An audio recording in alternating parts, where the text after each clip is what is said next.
2021 Mercedes-Benz E450 4Matic first test, a glorious vintage.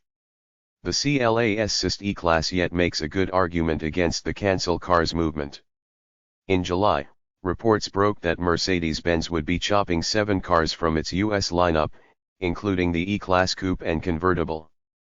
More recently, Daimler CEO Ola Källenius confirmed that Mercedes-Benz would cut 20% from its operating costs and slash several underperforming models by 2025, but he isn't naming names yet.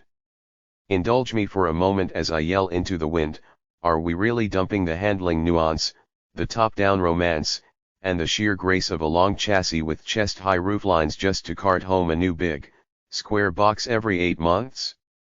Or to see through all the similarly stilled high SUVs lumbering around you? Am I wasting my time saying this? Completely. But I do feel better. On top of the bloodbath already underway to fund EV drivetrains and autonomous technology, the economic downturn has pushed even Mercedes into accepting that its duplicate lineups of cars and SUVs is unsustainable. That means 7 of its children will likely be heading to the Stuttgart Museum's collection, where I hope the placards set before them will somehow explain how all this happened. What'll remain on Mercedes sedan shortlist are its perennial, ever-popular pair, the S-Class and E-Class sedans, the latter represented here by the 2021 Mercedes-Benz E450 4Matic. And what a glorious vintage of E this is, despite being merely an updated edition. But between us, this is no ordinary shoeshine of its pre-vamp 5th generation, which made its debut in 2017. It's more like the last hammer tap by Stuttgart's diamond cutters as they cleave their gem's final facet and it suddenly sparkles. How does the E-Class sparkles? Visually, the E450's nose is more rippled with angled eyes and power domes on the hood, and its butt benefits from a new bumper, trunk lid, and more trapezoidal tail lights, the whole shebang rendered in 3 new colors, graphite gray metallic, Mojave silver metallic, and Syrah silver metallic. It's still subdued, but it depends on the time frame you're thinking of. Which car in this category would you like to still see in your driveway 7 years from now? Probably this one.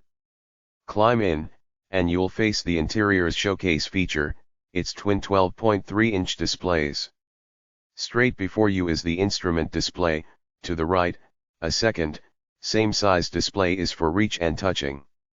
Or, alternately, it can be manipulated by a finger pad on the center console, which is easy to mistakenly brush reaching for coffee. Or by gesture recognition. Or by an updated version of the Hey, Mercedes voice interface. I'm not aware of there being any way to communicate using your toes, but I wouldn't rule it out. I wound up using the finger pad and sometimes the screen directly, plus a lot of lateral swiping and scrolling through drop-down lists. A whole lot.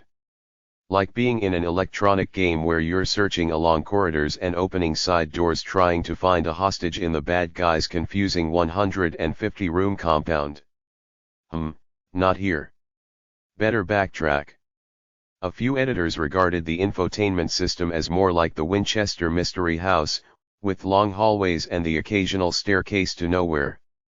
Once you've landed on the destinations you actually care about, though for me, the car's version of the compound's refrigerator, bathroom, and TV set all's good. The trouble is that these essentials are spread out over all those 150 rooms. Shortcuts would be nice. And more staff demerits were tallied for the steering wheel spokes miniature touch-sensitive switches that are commendably rendered in slick, black plastic but are as fumbly to touch control as tying baby shoes in the dark.